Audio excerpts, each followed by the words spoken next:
इस वीडियो में हम बहुपदों का गुणनखंडन सीखेंगे।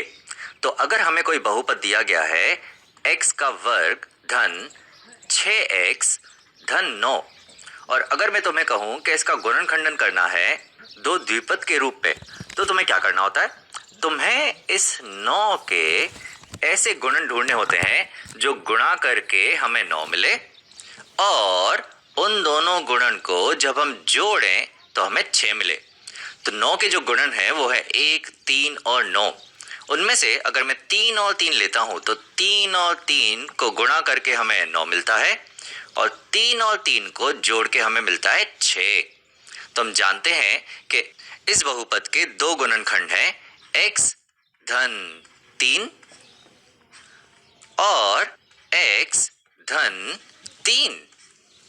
इसे हम चाहें तो ऐसे भी लिख सकते हैं कि ये बराबर है x धन 3 के पूर्ण वर्ग के।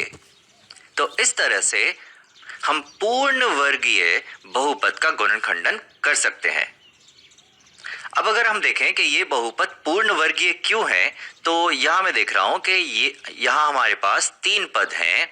उनमें से एक पद जो है वो हमारे चर x का वर्ग है और यहां जो एक पद है वो है एक अचर का वर्ग और यहां जो x का जो गुणन है वो दुगना है इस अचर के 2 गुना 3।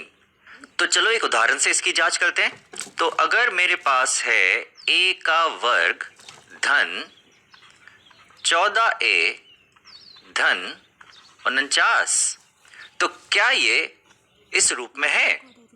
तो चलो देखते हैं। तो यहां हमारे पास है एक चर का वर्ग a का वर्ग, यहां हमारे पास एक अचर का वर्ग है जो है 7, यह है 7 का वर्ग। तो क्या यहाँ हमारे पास 2 गुणा 7 है? तो देखते हैं क्या हमारे पास 2 गुणा 7 है। ये जो a है एक घातीय चर, तो इसका जो गुणन है वो 2 गुणा 7 है। और तुम इसे ऐसे भी देख सकते हो कि ये जो संख्या है, ये जो अचर है, ये है 7 गुणा 7 और a का जो गुणन है वो है 7 धन 7। तो ये तो बिल्कुल इस प्रकार से है, यानी कि ये बराबर है a धन 7 के पूर्ण वर्ग के। चलिए हम पता करते हैं क्या ये सही है या नहीं। तो हमारे पास है a धन 7 गुणा a धन 7 जो बराबर होगा इस a को इस a धन 7 से गुणा करने के, तो इस a को गुणा करने के a धन 7 से और धन इस 7 को गुणा करने के इस a धन 7 से, तो धन इस 7 को गुणा करने के a धन 7 के। अब ये a और ये a गुणा हो जाएंगे जो हमें मिलेगा a का वर्ग और ये a और 7 गुणा हो जाएगा तो हमें मिलेगा धन 7a। यहाँ पे धन 7 और a गुणा होगा तो हमारे पास आएगा धन 7a और धन 7 गुणा होके हमारे पास आएगा 49।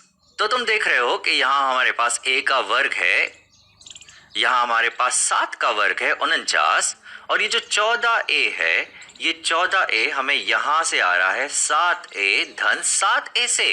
तो ये तो बिल्कुल बराबर है। इसे हम ऐसे भी कर सकते थे कि हमारे पास है a धन b का पूर्ण वर्ग जो बराबर होगा a धन b गुणा a धन b। तो चलो अब इन दोनों गुणनखंड को हम गुणा करते हैं तो हमें क्या मिलेगा? हमें मिलेगा ये जो a है ये गुणा हो जाएगा इस a धन b से, तो हमें मिलेगा a गुणा a धन b और ये धन b जो है वो फिर से गुणा हो जाएगा इस a धन b से, तो धन b गुणा हो जाएगा a धन b से। तो हमें क्या मिलेगा? अब ये a और ये a गुणा होके हमें मिलेगा a का वर्ग, ये a और b गुणा होके हमें मिलेगा धन ab, ये b और a गुणा होके हमें मिलेगा धन ba जिसे हम धन ab भी लिख सकते हैं और ये b और ये b धन b और धन b गुणा होके हमें मिलेगा धन b का वर्ग। अब अगर यहाँ पे ध्यान से देखो तो हमें यहाँ मिल रहा है a का वर्ग धन ab और ab हमारे पास आ जाएंगे 2ab धन b का वर्ग। तो ये बिल्कुल कुछ इस प्रकार से है जहां हमारे पास a का वर्ग है, b का वर्ग है और यहाँ हमारे पास है 2ab 2 गुना 7 गुना a। तो इस तरह से हम किसी भी वर्गीय बहुपद का गुणनखंडन कर सकते हैं। मैं एक आखिरी अलग तरीके का उदाहरण देना चाहूंगा यहाँ पे। समझो हमारे पास है 25 धन 10x धन x का वर्ग। तो क्या ये वर्गीय बहुपद है? तो देखते हैं। हमारे पास यहाँ होना चाहिए एक पूर्ण वर्ग, तो ये है 5 का पूर्ण वर्ग। यहाँ भी हमारे पास होना चाहिए एक पूर्ण वर्ग, तो यहाँ हमारे पास है x का पूर्ण वर्ग। और यहाँ हमारे पास होना चाहिए 2 गुणा 5 गुणा x, तो यहाँ हमारे पास होना चाहिए 2 गुणा 5 गुणा x, तो वो है हमारे पास है 10x। तो ये बराबर है 5 धन x के पूर्ण वर्ग के। ये अगर हमें ऐसे दिया जाता कि हमें दिया जाता x का वर्ग धन 10x धन 25, तो भी ये उसी तरह से आता कि ये है x का वर्ग, ये है 5 का वर्ग और ये है 2 गुणा 5 गुणा x, तो ये होता x धन 5 का पूर्ण वर्ग। जो ये दोनों ही चीजें बिल्कुल बिल्कुल बराबर हैं।